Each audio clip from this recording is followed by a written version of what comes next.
We are here with Broadway star Aaron Reid, who most recently was seen on Smash, Yes. but who got his start in the 4th grade in musical theater. Yeah. Why don't you give us a little bit of background on what made you want to pursue that at such an early age? Well, I started singing in 4th grade in chorus and doing that whole shebang. And then, as I loved that, I auditioned for my first stage production, which was a stage version of Newsies. Okay. And I played Boots, which was a great, I don't know, it was a lot of fun. And there were like a zillion kids in this. I'm talking like 200 children in a stage production of Newsies. Yeah, imagine the parents were crazy. I can't imagine the choreography with 200 people. Oh, it was a lot, and I was like tumbling all over the place, and like it was a lot of fun. And I just remember I played piano at a young age too, and I started to skip my piano lessons so I could go to play practice. Is what we call it, play practice.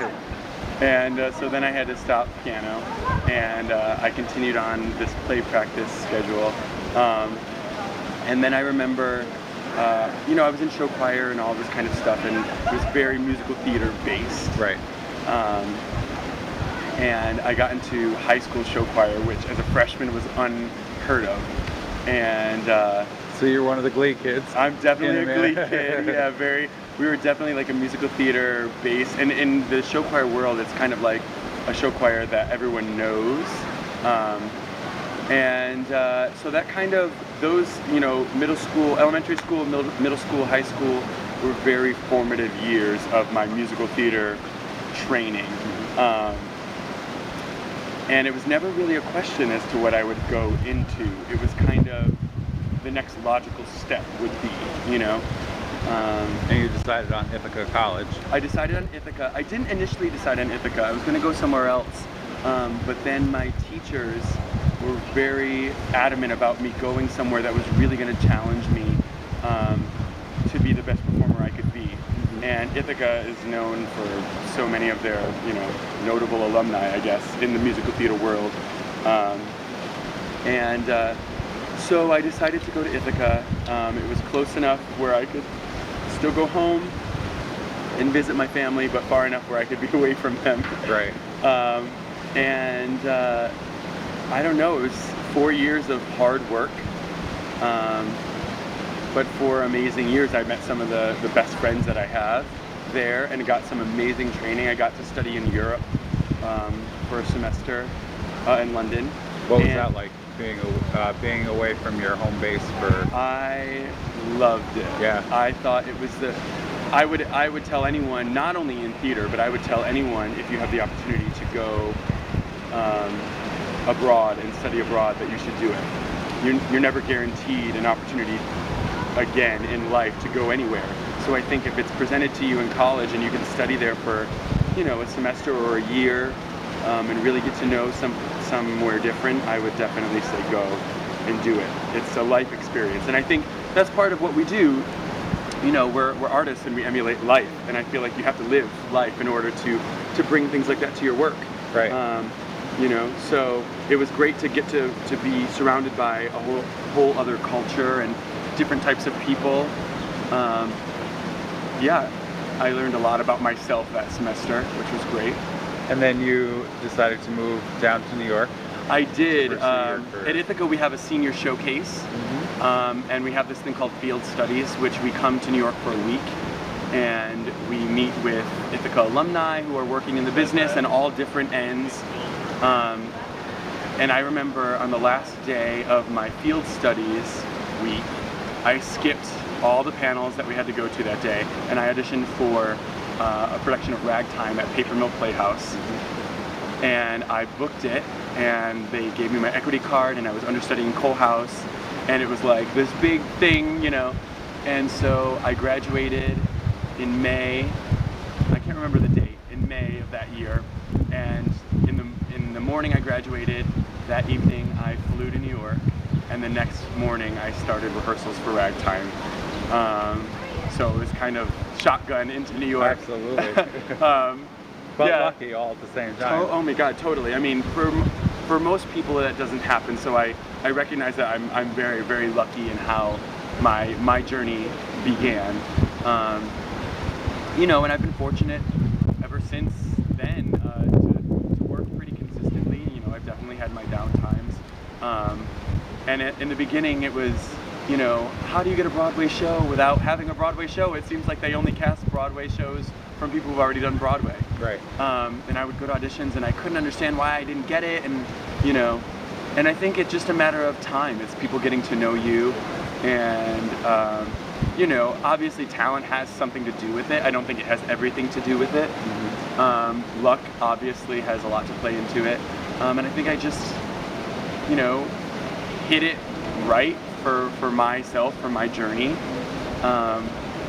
And of course there are other things that I hope to do, but thus far I can't complain. Good. You know, I've been able to do a few Broadway shows, and you know, Curtains was my Broadway debut, and that was really special. Just the experience in general, obviously it being my Broadway debut, but also I got to do an out-of-town tryout in Los Angeles, and the cast that I got to work with and the creatives I got to work with. I mean, the music was Cantor Nev. I mean, growing up, that was Chicago. That was, you know, I did all that jazz in high school show choir. So for me to be my Broadway debut with them, or with him, with John rather, I never got to meet Fred. It was pretty amazing. David Hyde Pierce, Deborah Monk, Karen Ziemba, Edward Hibbert. I mean, theater legends that I was really blessed to be able to work with. And then Scott Ellis, the director, and Rob Ashford, the choreographer. It was just a dream come true. I made some of the best friends that I could make in that show. And then, of course, I went on to do Chicago right after that. Right. So that's kind of funny. More that Cantor was Nev. your... I know, right? I only did it for 6 months, but it was amazing. I mean, I wanted to do that show in some capacity, whether it was, you know, Fosse had kind of all different Cantor Nev songs from all different shows. So had I been able to do that, that would have been cool. But Chicago, doing it straight out the gate was pretty cool. And you were also part of Ghost. And I was part of Ghost. I wish it had lasted longer, but Ghost was fantastic, and it was fantastic for me because, you know, after doing Curtains, after doing Chicago, after doing Finian's Rainbow, and even Catch Me If You Can, although it was very kind of pop oriented, it took place in the 60s. I've done a lot of period type shows, and so to do Ghost, which was very contemporary, modern day New York, for me that was a lot of fun. I got to do a lot of hip hop style dancing, which was incredible, which I love hip hop. If I was to pay to do a class, it would be hip hop. It would be that? Yeah, I really, really like it a lot. And so that's kind of why I'm excited to do, I'm doing this upcoming musical, If Then. And it's another contemporary New York piece. So I'm excited to kind of get to play in the modern day world again with modern day sounds, as opposed to the old, like, you know. So it should be a good time. And when does that start? We're doing an out-of-town tryout, which I'm super excited about. I love out-of-town. It's kind of like summer camp, but Broadway summer camp in a way. Yeah. We're going to DC this fall, and then we come to Broadway in the spring. We open in March. Awesome. Yeah. And now talk a little bit about Smash. I know you were on that first season. Smash was so much fun, and it was my first kind of foray into television. That wasn't like an award show or David Letterman. This was like an actual primetime network show, you know. It was so much fun. Getting to work with Mark and Scott, obviously, who wrote the music, is amazing. And Josh Bergoss was a friend of mine for quite a few years before working on Smash. It was nice to work with him in this capacity and see him get to really utilize his talent. The people were amazing. The schedule was amazing. The pay was amazing. It was just a lot of fun. Long days. Yeah. Some days you were lucky. Some days you'd come in and 3 hours later you'd be done. and you were like, whoa, okay, that was cool. And then other days you would come in early in the morning and, you know, it'd be 14 hours. And make up that 3 hour Yeah, you'd make up for the 3 yeah. hours exactly by the end. I remember the first big production number that I did on Smash was Let's Be Bad, which actually won the Emmy for Josh. So I was really proud to be a part of that one. I remember shooting that. It was like a 14-hour day, and we were in tuxedos, and we had these brand new patent leather shoes, which obviously you got them that day. So Not comfortable. they were not comfortable. They had not been broken in, and by the end I was like shuffling home because lifting my feet and stepping on them, it hurt too much. What was one of your most memorable experiences working on Smash, or in one of your shows on Broadway? Memorable experiences. I mean, obviously performing on the Tonys the first time was definitely memorable. I remember it was such a hot flash. I feel like, I don't know what menopause is like, but I feel like that's what it would be like. It was, you were there and then you weren't. And all I remember is spotting Donny Osmond's face. Like, I knew where I had to be on stage because Donny Osmond was sitting right in front of me. That's funny.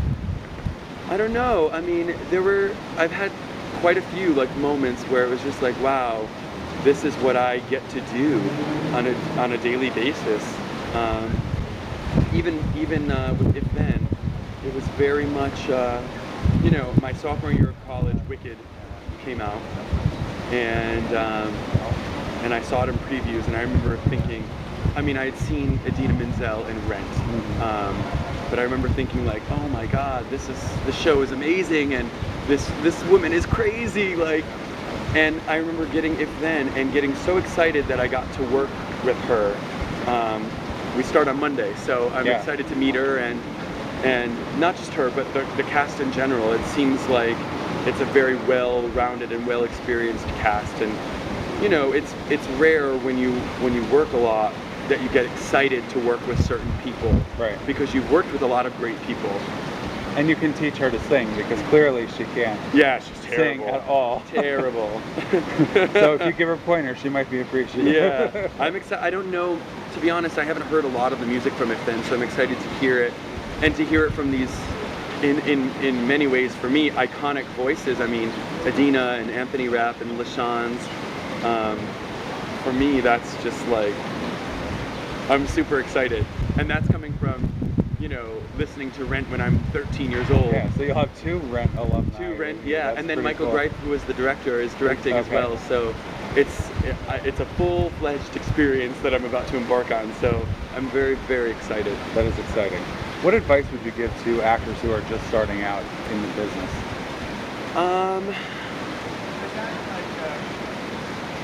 I guess there are certain, it's split, I guess, the advice that I would give. I would say there's life advice and then there's business advice. I think if you can separate your life from the business, if you're able to do that, I'd say try to, and not everyone will agree with that. But I would say if you can separate life and know what is real and what's happening in real life versus what's business, and because I think people get so wrapped up, business becomes life, and then everything is a drama and everything is so heavy. And I feel like if you can have friends outside the business and keep that private to you, I think it keeps you a little bit more balanced in the world in general.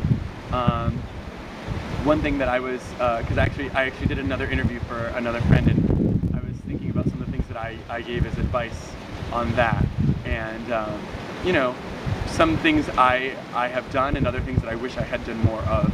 Like, I wish I would have called home more often.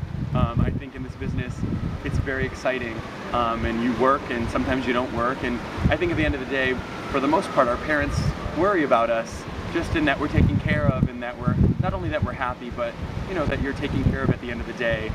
And so I think if you just check in at home and make them feel a little bit more at ease, they would like that. Right. I would say work really hard in every way that you can. If you feel like you can work hard, then you can work way harder. because I think there are a lot of people that think that they're working as hard as they can and they don't realize that they can work harder. I think if you realize you can work harder, then you can really work much harder.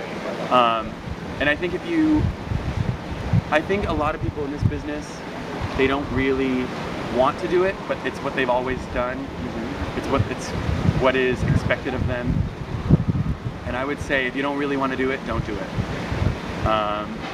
There are so many other things you can do in life, and it's such a hard business that I don't wish it on anyone that doesn't want to be there. But like I said, if it is something that you say, this is what I want to be doing, then I say go for it, full throttle, full stop. You know, don't let anyone get you down or tell you that you can't or tell you no. For every no that you hear, you know, there's a yes somewhere, or if someone doesn't want to work with you, someone else will want to work with you. And you can create your own things, you can create your own projects to work on. You can get your friends together and read through a play, and you know, it doesn't, if you're not working in the business per se, working on a show, you can still be creative and still make it your own. I wish I had done more of that in the last, you know, I've lived here for 8 years, a little over 8 years now, and I wish I had done more of creating my own as opposed to waiting for opportunities to arise. Even if you get an agent, you know, you get 90% of the pay for a reason. You're, in my eyes, you're expected to do 90% of the work. Right. You know, yes, you want them to get you appointments and get you auditions, but you know, you have to meet people, and you have to, you know, be social and work hard on your craft. And you know, it's not just about like who's the best singer, who's the best actor, who's the best dancer. It's not just that, unfortunately. And as big as the theater world is, it's also very small. It's very small. It's kind of like, especially, you know, we're sitting here in Worldwide Plaza in Hell's Kitchen, the theater district, and it seems kind of like high school. It's like 10 blocks of high school, and you kind of know people, and you know, who are the freshmen, who's new that you don't know, and who's gonna come up in the ranks to do great things, and you know, who graduates and who stays with it. You know, I think you have to be aware of your surroundings, and you know, try not to make enemies. With the drama of it all, it's very easy to, it's possible that you could rub people the wrong way, or people could rub you the wrong way. But I think we ought to remember that we're all the theater geek. You know, we're all the people who moved here trying to do this thing that we love. And I think if we cut people a little bit more slack, it would be a little bit easier in life in general. So I know everyone thinks in moving to New York, New Yorkers are rude, and so I have to be like, all the time, very intense. And I think it's more, if you come in with the attitude of, I want to make this world a better place, and hopefully this world that I'm trying so desperately to be welcomed into, I think that it'll be easier for you in a way. I think you'll let a lot of things fall by the wayside, and just, I don't know, you'll be happier. Yeah. Well, Joe, Aaron, I appreciate you sitting down to do this interview. Yeah. Gave great advice, and it was very interesting hearing your rise from fourth grade choir to Broadway superstar. You can do it. And beyond. Thanks so much. Sure thing.